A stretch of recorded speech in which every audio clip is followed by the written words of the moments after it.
5.2 का जो first question है जिसमें लिखा हुआ है ए की वैल्यू 7 है, डी की वैल्यू 3 है और एन की वैल्यू 8 है। ए एन की वैल्यू फाइंड करनी है आपको। ये 5.2 का फर्स्ट क्वेश्चन है जिसमें एक टेबल दी हुई है और इसमें ए डी एन की वैल्यू है और ए एन की वैल्यू फाइंड करनी है। तो ये कैसे करेंगे?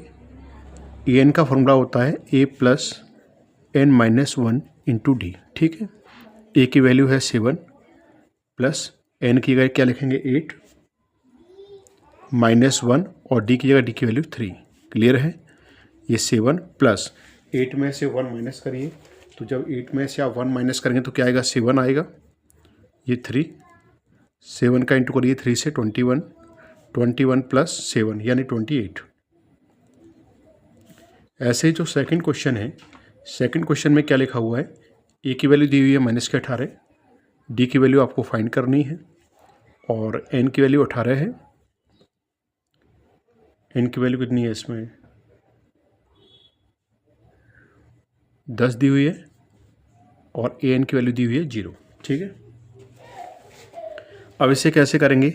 इसमें भी वही ए एन का फॉर्मूला लगाइए। ए एन का फॉर्मूला क्या होता है? ए एन बराबर a plus n minus 1 into d. ठीक है, यहाँ ए एन की वैल्यू क्या दी हुई है? 0, तो यहाँ ए एन की जगह हम 0 रख देंगे। इक्वल की जगह इक्वल, ए की जगह ए की वैल्यू -18, प्लस की जगह प्लस, एन की जगह 10, -1 की जगह -1, ब्रैकेट की जगह ब्रैकेट और डी की जगह डी लिख दीजिए। डी की जगह डी क्यों लिखा? क्योंकि डी की वैल्यू भी दी नहीं है, वो निकालनी है आपको।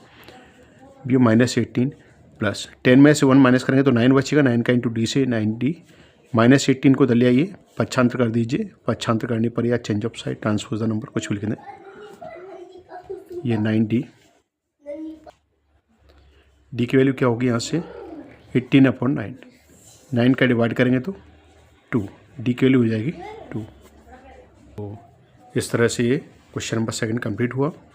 क्वेश्चन नंबर अगर थर्ड की हम बात करें, इसमें ए की वैल्यू फाइंड करनी है। इसमें ए की वैल्यू फाइंड करनी है। ए एन का वैल्यू दिया हुआ है। ए एन की वैल्यू क्या दी हुई है? -5 और ए एन का सूत्र क्या होता है? A plus n minus 1 into d equal -5। A की जगह ए की वैल्यू ए लिखेंगे क्योंकि ए की वैल्यू अभी है नहीं हमारे पास। प्लस की जगह प्लस, एन की जगह एन, एन की वैल्यू क्या है? 18 -1 और डी की जगह डी की वैल्यू -3।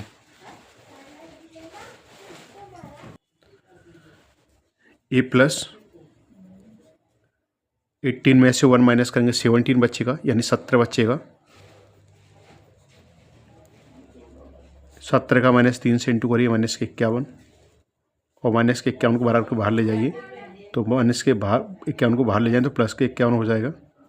कितना बचेगा? 46 यानी कि 46। यहाँ पर ए की वैल्यू -18.9, डी की वैल्यू है 2.5, एन की वैल्यू फाइंड करनी है और ए एन की वैल्यू दी हुई है 3.6। ठीक है, अब इसमें एन की वैल्यू हमें निकालनी है। एन वहाँ पर दिया हुआ है 3.6। ठीक है, तो ए एन का फॉर्मूला क्या होता है? ए एन का फॉर्मूला होता है a plus n minus 1 into d. यहाँ ए एन की जगह ए एन की वैल्यू लिखेंगे 3.6 इक्वल, ए की जगह ए की वैल्यू -18.9, प्लस की जगह प्लस, एन की जगह एन -1 और डी की जगह डी का मान 2.5। ठीक है, -18.9 को इधर लेके आना चाहें तो इधर ला सकते हैं, या फिर ऐसे कर लें -18.9 ये प्लस 2.5 का इसमें इंटू कर सकते हैं। क्लियर है? 2.5 का आप इसमें इंटू भी कर सकते हैं। एन में इंटू करें तो 2.5 एन और इसका इंटू 1 करेंगे तो 2.5। आप क्या करना है? ये 3.6 माइनस के 18.9 और माइनस के 2.5 दोनों को प्लस करेंगे तो क्या आएगा? ये आएगा माइनस का, एक मिनट, माइनस का 21.4। क्लियर है यहाँ तक? एक मिनट, ये कितना आ रहा है? हाँ, प्लस 2.5 एन। क्लियर है यहाँ तक?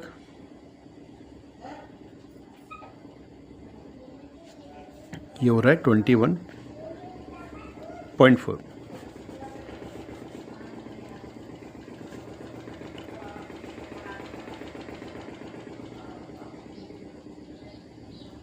Plus 2.5 n। इस संख्या को भी इधर ले आइए, प्लस का हो जाएगा ये। इन दोनों को प्लस करें कितना होगा?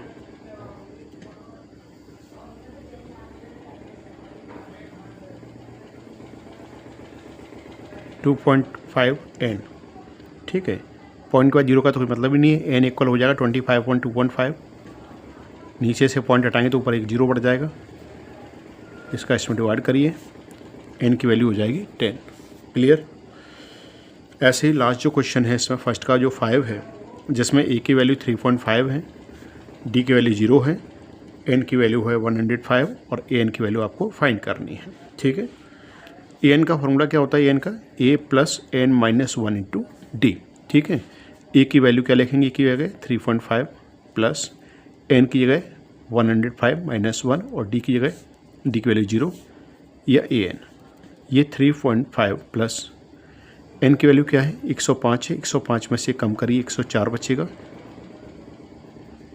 और 104 में 0 का इंटू करेंगे तो 0 ही हो जाएगा। यहाँ सिर्फ बचेगा 3.5।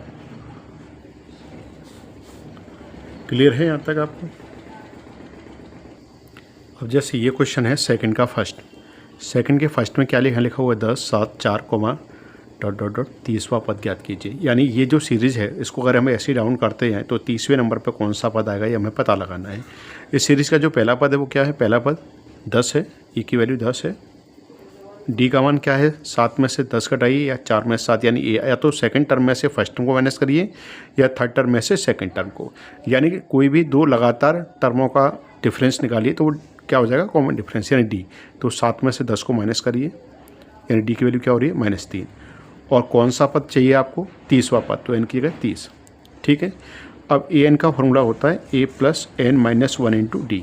आपको n 30वां पद चाहिए तो n की जगह यहाँ 30 लिखेंगे।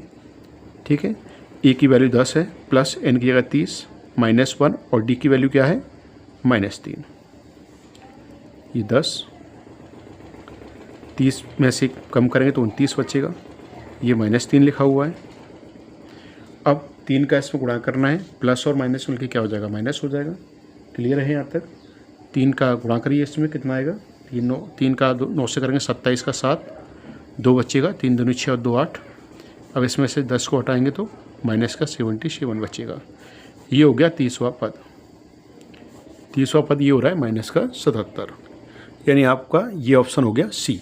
ठीक है, अब इस क्वेश्चन को देखिए। इस सीरीज़ में 11वां पद निकालना है। ये 4 ऑप्शन दिए हुए हैं, इनमें बताना है कि इसका सही आंसर कौन सा है। तो पहला पद तो सीरीज़ का क्या है? -3 है। डी का मान कैसे निकालेंगे? ये -1/2 में से इस -3 को माइनस करेंगे तो माइनस करने के लिए अलग से हम माइनस का साइन लगाएंगे। ये माइनस माइनस प्लस हो जाएगा। 2 का इंटू करेंगे 3 से 6, यानी कितना बचेगा? 5.2। डी है, डी का मान हो रहा है 5.2। क्लियर है? और कौन सा पद निकालना है आपको? 11वां पद, तो इनकी जगह 11 है। अब 11वां पद निकालने के लिए सूत्र a प्लस n माइनस 1। इनकी 11 लिखेंगे तो 11 माइनस 1 यानी 10d हो जाएगा। a की वैल्यू -3 प्लस 10 और d की वैल्यू 5.2। 2 से 10 कैंसिल हो रहा है 5 बार, 5 का 5 से इंटू करेंगे 25। 25 या -3 यानी 22। ये हो रहा है 11वां पद 22, यानी कि ऑप्शन नंबर बी। अब देखिए क्वेश्चन नंबर थर्ड का फर्स्ट। थर्ड के फर्स्ट में क्या है? क्वेश्चन नंबर थर्ड का फर्स्ट देखिए, जिसमें यहाँ 2 लिखा हुआ है। ये मिसिंग नंबर है, ये 26। अब देखिए मिसिंग नंबर को हम कैसे फाइंड करेंगे? ए की वैल्यू क्या है यहाँ पे? यानी फर्स्ट नंबर क्या दिया हुआ है? 2 दिया हुआ है। ठीक है, ये फर्स्ट नंबर है, ये सेकंड नंबर है और ये है थर्ड नंबर। थर्ड नंबर कितना दिया हुआ है? 26। ठीक है, अब A3 का मतलब क्या हुआ? an का सूत्र क्या होता है? an का सूत्र, an का formula a plus n minus 1 into D. ये फार्मूला होता है an का। an का फार्मूला होता है a plus n minus 1 into D. अगर आप यहाँ n की 3 लिखेंगे तो यहाँ भी n की 3 लिखेंगे तो 3 माइनस 1 यानी 2 बचेगा, 2d। तो इसका अंदर ये हुआ कि हम A3 की जगह क्या लिख सकते हैं? a प्लस 2d लिख सकते हैं इक्वल 26। ठीक है, हमारे पास a की वैल्यू पहले से दी हुई है। a की वैल्यू क्या दी हुई है हमारे पास? हमारे पास जो a की वैल्यू है वो क्या दी हुई है? 2 दी हुई है, तो हम यहाँ a की जगह 2 लिखेंगे प्लस 2। ठीक है, और d की जगह d इक्वल 26। 2d इक्वल 26 और ये जो 2 है जो LHS में लिखा हुआ है इसको अगर हम बाहर भेजेंगे तो माइनस का हो जाएगा 24d इक्वल 24/2। ठीक है, 2 का डिवाइड करिए इसमें 12, d की वैल्यू हो जाएगी 12। यहाँ तक क्लियर है आपको। अब आपको ये वाला पद निकालना है, ये वाला टर्म निकालना है। ये कौन सा नंबर है? 1 2 3, तो ये दूसरे नंबर पर आ रहा है, यानी आपको सेकंड टर्म निकालना है। और सेकंड टर्म का फॉर्मूला क्या होता है? सेकंड टर्म यानी दूसरा पद का फॉर्मूला क्या होता है? तो सेकंड टर्म होता है a प्लस डी। पहला पद होता है a, दूसरा पद होता है a प्लस डी, तीसरा पद होता है a प्लस 2d। तो ये प्लस तीसरा पद था a प्लस 2d। ठीक है, तो ये सेकंड टर्म क्या होगा? a प्लस डी होता है। कैसे निकलता है सेकंड टर्म? उसका भी हम बता चुके हैं आपको कि an का फॉर्मूला होता है a plus n minus 1 into D. अगर आपको सेकंड टर्म चाहिए तो आप n की यहाँ भी 2 लिखेंगे और आप n की यहाँ भी 2 लिखेंगे। तो 2 माइनस 1 करेंगे तो 1 आएगा, 1 का इंटू डी करेंगे तो d, यानी कि सेकंड टर्म का फॉर्मूला क्या बन गया? a plus D. तो यहाँ मैंने a2 की जगह क्या लिख दिया? a2 की मतलब a प्लस डी। ठीक है, a की वैल्यू क्या है? 2 है, प्लस d का मान क्या है? 12 है, 12 प्लस 2 यानी 14 है। तो सीरीज का जो दूसरा पद जो मिसिंग था वो हम निकाल चुके हैं। दूसरा पद क्या है? 14 है। क्लियर। अगला क्वेश्चन देखिए, इसमें first second third four term है। 4 में से ये फर्स्ट और थर्ड ये टर्म मिसिंग है, ये आपको निकालनी है। अभी प्रेजेंट में कौन से दिए हुए हैं? सेकंड टर्म दिया है और फोर्थ टर्म दिया हुआ है। सेकंड टर्म कितना दिया हुआ है? सेकंड टर्म दिया हुआ है 13। समझ में आ गया? सेकंड टर्म क्या दिया हुआ है? 13 दिया हुआ है। और सेकंड टर्म के फॉर्मूला क्या बनेगा यहाँ पर? a प्लस n माइनस 1 यानी 2 माइनस 1 इंटू डी बराबर 13। क्लियर हुआ? a प्लस 2 में से 1 माइनस करेंगे 1 बचेगा, 1 का इंटू डी से d इक्वल 13। ठीक है, ये हो गया इक्वेशन फर्स्ट। इसके बाद यहाँ देखिए कि ये दिया हुआ है फोर्थ टर्म। ठीक है, क्या दिया हुआ है? फोर्थ टर्म दिया हुआ है। फोर्थ टर्म कितना दिया हुआ है? 3 या a4 लिख सकते हैं यहाँ पर। फोर्थ टर्म चौथा पद, तो फॉर्मूला बनेगा a प्लस n माइनस 1 यानी 4 माइनस 1 इंटू डी। 4 माइनस 1 करेंगे तो 3d हो जाएगा। ये हो गया सेकंड इक्वेशन। ठीक है, अब यहाँ लिख सकते हैं हम, ये इक्वेशन फर्स्ट है, ये इक्वेशन सेकंड है। दोनों इक्वेशनों को सॉल्व कीजिए तो यहाँ लिख सकते हैं सब्ट्रैक्टिंग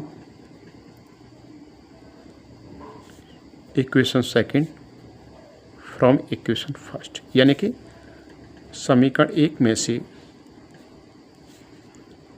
समीकरण 2 को घटाने पर, या सिर्फ इतना लिख दें from equation first and second, समीकरण 1 और 2 से।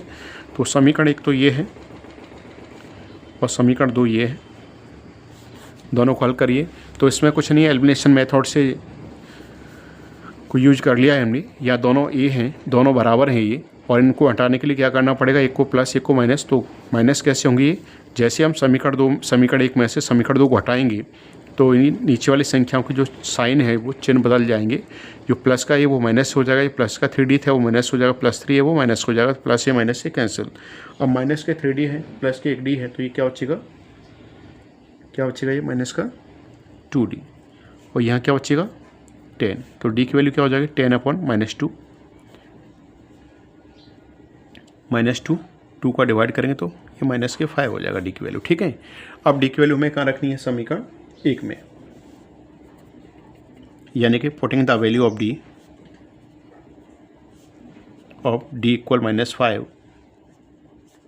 इन इक्वेशन फर्स्ट या सेकंड, यानी कि समीकरण 1 में d बराबर -5 रखने पर। ठीक है, समीकरण 1 क्या है? समीकरण 1 है a प्लस डी बराबर 13। यहाँ पर d की वैल्यू रखिए, d की वैल्यू क्या है? -5। -5 को बाहर ले जाइए, +5 हो जाएगा। e की वैल्यू क्या हो गई? 18 हो गई। ठीक है, e की वैल्यू 18 हो गई। अब आपको क्वेश्चन में क्या निकालना था? क्वेश्चन में आपको जो निकालना था वो क्या है? फर्स्ट टर्म निकालना है, यानी पहला पद और तीसरा पद। तो पहला पद तो आप निकाल चुके हैं 18। ठीक है, जो फर्स्ट टर्म हमें निकालना था वो तो निकल आया। फर्स्ट टर्म तो ये है। अब हमें इसमें एक नंबर और निकालना है, थर्ड टर्म। तो थर्ड टर्म कैसे निकालेंगे? फर्स्ट टर्म तो हम निकाल लिया, फर्स्ट टर्म यानी कि पहला पद मतलब a1, ये तो हमने निकाल लिया 18। अब हमें निकालना है थर्ड टर्म। यानी कि तीसरा पद, यानी कि A3 निकालना है। इसका फॉर्मूला क्या होता है, A प्लस n-1 मतलब 3-1 करेंगे, 3-1 मतलब 2D। तो A की वैल्यू तो 18 है प्लस 2, और D का मान क्या है, D का मान यहाँ पर -5 है, 2 का -5 गुणा करें -10, यानी कि ये 8 बचेगा तीसरा पद। ठीक है, इस प्रकार से क्वेश्चन कंप्लीट हो गया।